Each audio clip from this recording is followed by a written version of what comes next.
Okay, just get a few other people admitted here that are just joining in. Oh, this is transcribing, sorry. Hold on. Okay, there we go. So we are now recording, and just as an FYI, that recording will be used to post on the YouTube channel. We got a few more videos that we need to upload on that, which will be happening later today. So you'll see a couple from the previous sessions pop up on that channel as well. So to start today, we're going to just go over some numbers as of reported at the 7th. We have another update coming at about 10 o'clock today that'll be posted fresh to our website. So let's go there first, do a screen share. Again, from the Pima County main webpage here, clicking over on school resources, that'll pull you up onto this page where you can see as of 9/9, the updated numbers. Total cases 1,705, outbreaks 54. This is not the current number. We are currently at 65, and might just have to, oh, sorry, looking at the comments there.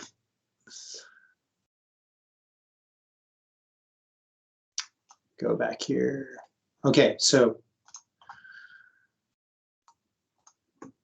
there you're seeing the reflection of staff versus student in terms of total numbers. We have got about 97 of total cases reported. Of this, 1,000 are from students, 87, sorry, and about 12 to 13% are staff. Again, the total outbreaks actually are 64 as of, that was as of yesterday, not the 9th. So just note that that's an update that you'll see on the website later today. So you'll see this repopulated and the numbers updated in a reflection to that. A couple of other things to note. We've got this new quarantine quiz up on the webpage, which if you haven't reviewed this is actually pretty helpful in giving out some guidance. There have been some updates to this as of last week. When you go through the quiz here, it asks if your child has had contact with someone who has or was thought to have COVID-19. You click yes or no, then go to the next from there. Asks if there's any symptoms, same thing, yes or no. And just going back to admit folks who are just joining in right now. After that takes you to the fully vaccination question, yes or no. If they have a negative COVID-19 test on or after day 5, either yes and they have no symptoms, or no, they didn't get tested and have no symptoms, click next. And then that will give you the guidance as to when to go back to school. They can return after 7 calendar days have passed from their exposure. And if you select no here, it'll change this guidance to where they can return after 10 calendar days have passed from their exposure. So pretty clear guidance here, and just a really helpful click walkthrough. So feel free to share this survey out with parents, or walk through the survey with them as well. I'm going to drop the link to the survey in the chat here. It does save the information if you have a Google account. So just note that if you fill it in, that it's going to be something that'll populate with the information that you previously used. So yeah, hopefully this will be a helpful tool for you and for your parents to just walk folks through quarantine, isolation, things like that. Testing information and entering in reporting cases, all the same.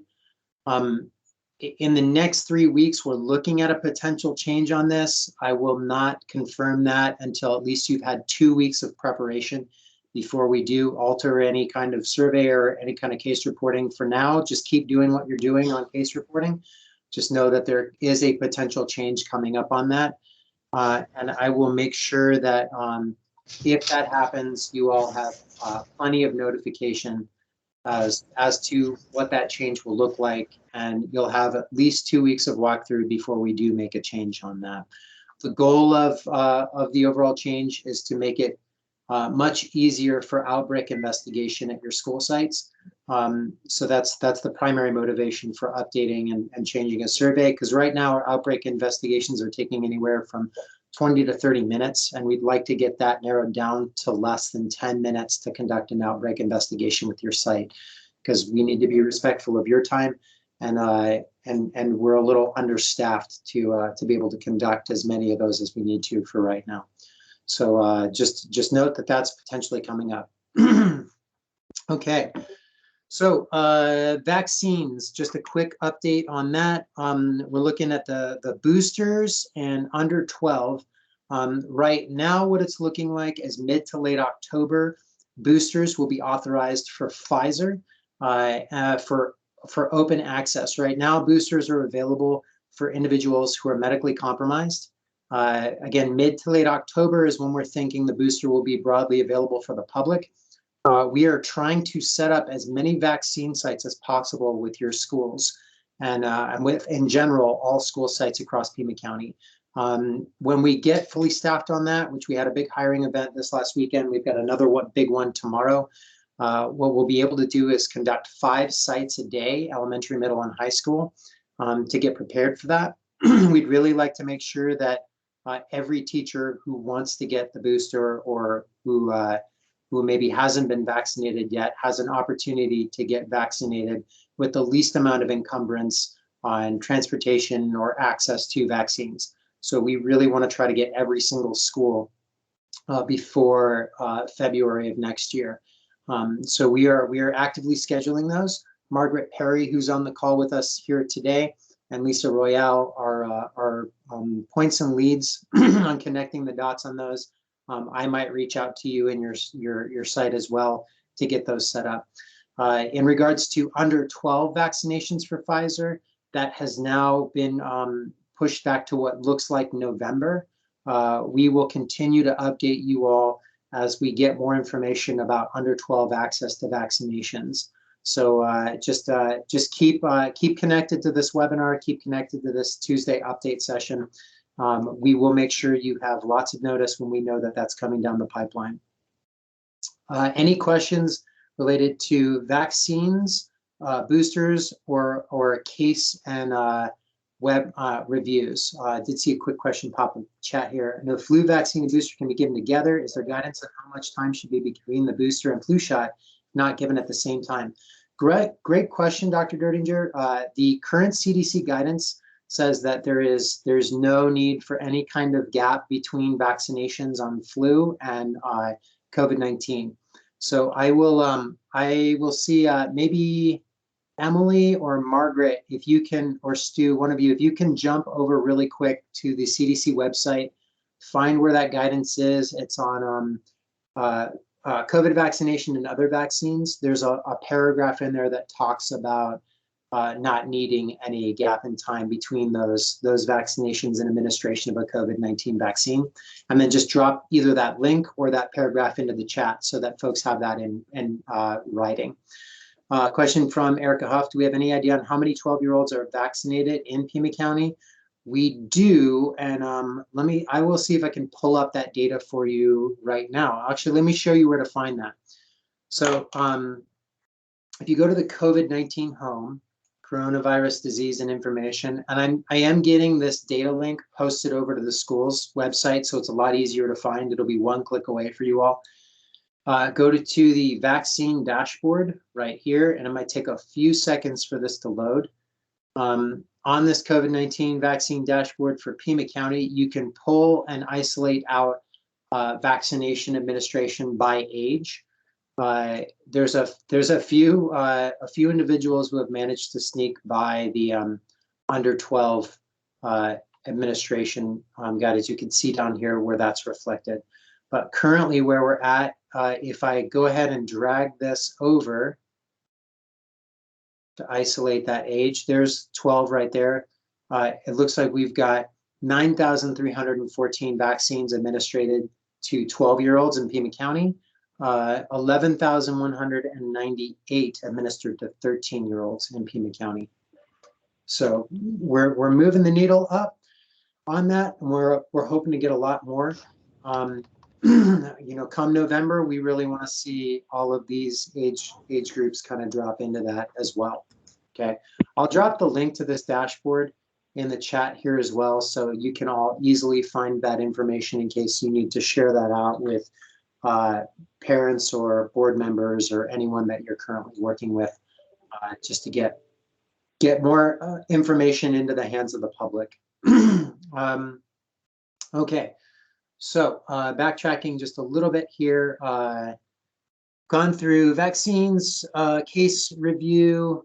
Another quick question pop up in the chat. Let me cover that one. Do we know how many 12-year-olds are in Pima County? We do, but I don't have that information offhand. So there's and I'm not even going to attempt to recollect it. We have it through census data. So I will, what I think may be helpful is if I get a ratio for you, Ms. Huff, on the number of 12-year-olds as a denominator and the number who have been fully vaccinated as the numerator, we can get a percentage allocated out for you all before the next session. So testing distribution. We're going to be, a lot of you have already gotten your total enrollment numbers over to us. We have these Binax self-test kits, which we're going to start getting out to you all this week, which will be reaching out to the point of contact who got over the total enrollment information to us. This is what they look like. They come in a brown box of 6 per box, and each of those 6 boxes each of the 6 smaller boxes look like this. They include 2 testing kits, which the 2 testing kits, if you look at this picture right here, it's a video, so if I click it, it'll start walking through the video.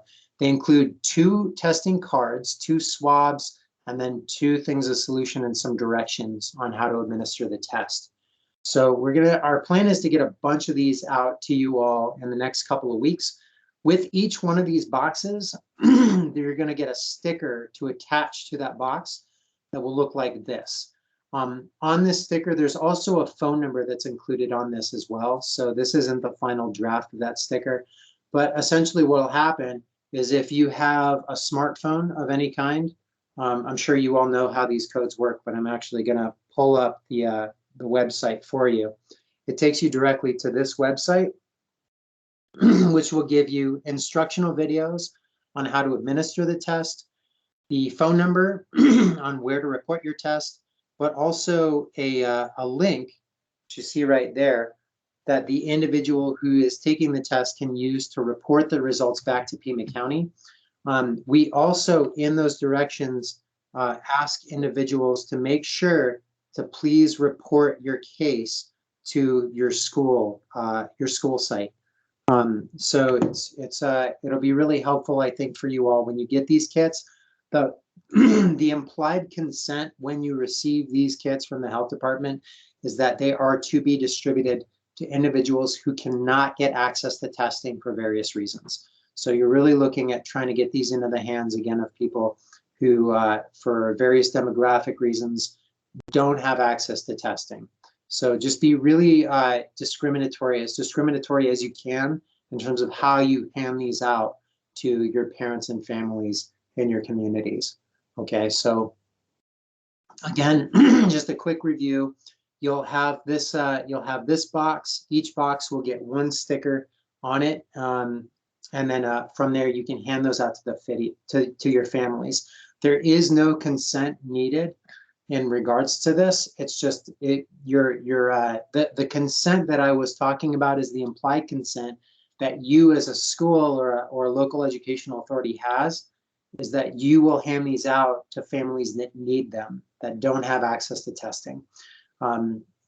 Just by the receiving of that kit, that you'll be handing those out, and when those families receive them, they'll use them to either test out of isolation if they're symptomatic, or use them on day 5 to test out of quarantine if they're a close contact.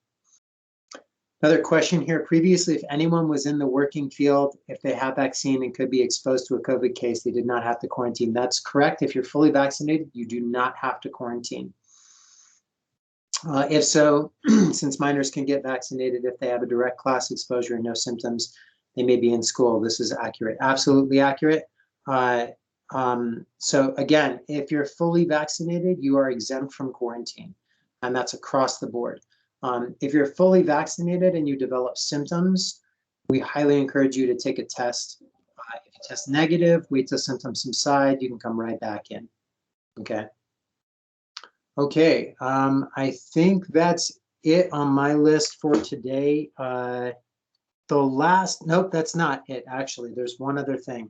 So we recently started to, we acquired a grant for epidemiological laboratory capacity funding through, it's through the federal government, then gets trickled down to the state, and the state redistributes it. This grant is specifically for wraparound support services of anyone that tests positive between May 1st, 2021 and May 15th, 2022. What wraparound support services usually constitute are food access, housing access, transportation to and from testing, financial support for childcare, things of that nature. The other really important factor for wraparound support services, though, has to do with behavioral health. So we started putting together this task force, which we're calling the Schools Behavioral Health Consortium, that is looking at the alignment of behavior and support of behavioral health providers in our community as they connect with schools, the school districts, and other local educational authorities. So when I say providers, I mean like Casa de los Niños, Intermountain, COPE, La Frontera, the other various healthcare providers in Pima County and in town that work directly in schools currently. So what the ask is of this group here is if you have a need for behavioral health support within your individual school as it pertains to students who have tested positive, whether that's doing support group sessions for staff or students who have tested positive for COVID, we would really like to connect you to those behavioral health care providers in order to start getting those sessions set up. The larger task force group is developing a strategic plan, which will be completed by July 1st, 2022, sorry, not 20, that would have been 2 years ago.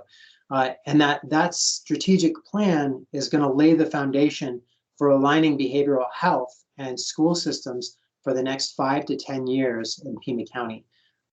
If any of you have a background in behavioral health or the administration of that kind of support system within your schools, we really, really need to connect with you to figure out how you fit in and how we can make sure that you're included from the private and charter perspective. We've got a really great public school presence right now, but we're really missing the private and charter experience right now. So I think the best first step for this is, again, if you have an interest in that, I need you to email me at brian.eller@pima.gov. I'll drop the email into the chat here. And then what I'll do is I'll set up a quick 30-minute session to give a briefing on what has been covered in this session so far and what the next steps look like. And then we can start emailing you out the link for participating in the once-a-month task force session, where the bulk of the work is being done right now around all that. So that's the last thing on my agenda today. I want to call attention to the chat that Emily posted. You can get a COVID-19 vaccine and other vaccines at the same visit. You are no longer needing to wait 14 days for these vaccinations. The link to the CDC website is posted right underneath that quote. So thank you, Emily, for dropping that in the chat. All right. So I know we covered a lot. Try to do that in under 20 minutes today, which, yes, we did it. Congratulations, all. So right now is open floor for questions and comments, any other kind of questions, comments, or needs. I do want to throw out there, too, that if you have the need for some kind of parent session of the Pima County Health Department to come in and just have a direct communication with your parents at your or guardians at your school sites, we can provide that kind of session as well. So for that kind of I don't know what even we would call that, like just someone from the health department to come on and speak to parents and or guardians at your school site. We're open and available to do that. Just don't set us up for a sniper session if possible. Question from Johina. I have teachers that want to start doing field trips. Any suggestions on the safest way to do so? Yeah, so one of the best things to do would be to administer a test at least 24 hours prior to the field trip. So, you know, that's somewhere where if you have either concentric pool testing set up, or if you have the ability to administer the Binax Now kits because of having a CLIA waiver with the state, then administer those Binax tests before that field trip occurs. That would definitely be the best way to do it. Did we ask if a student is fully vaccinated and a close contact, but on day 5 tests recommended and test positive, will they need to quarantine? So Ms. Johnson, if a student is fully vaccinated, they do not need to quarantine. If they do take a test on day 5 and it's positive, then from there they will definitely need to move to isolation, not to quarantine. Because anytime you test positive, that's an isolation time period. We have had a couple of breakthrough cases with students. It's been exceedingly rare, but it's happened. So just note that it's a possibility. We do also know that the Mu variant now has a presence in Arizona. Don't have a lot of information on that right now, but we are planning on having our epidemiologists come in and speak a little bit more about the Mu variant and the potential complications that will arise as that variant presence continues to increase.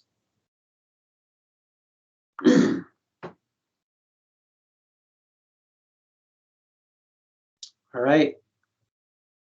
Any other questions, comments, or concerns?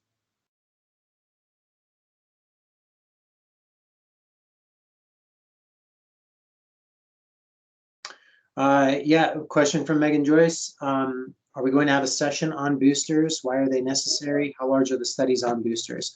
We will definitely have a session on that. In fact, let me email our vaccine team to see if they can get on the next Tuesday session. And we'll put at least 10 minutes, 5 to 10 minutes on the agenda on the next session on that.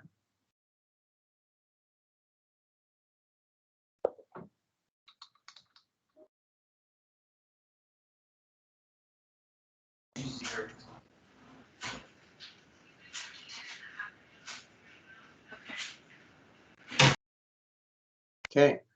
Well, if there's no other, oh, one more, there we go.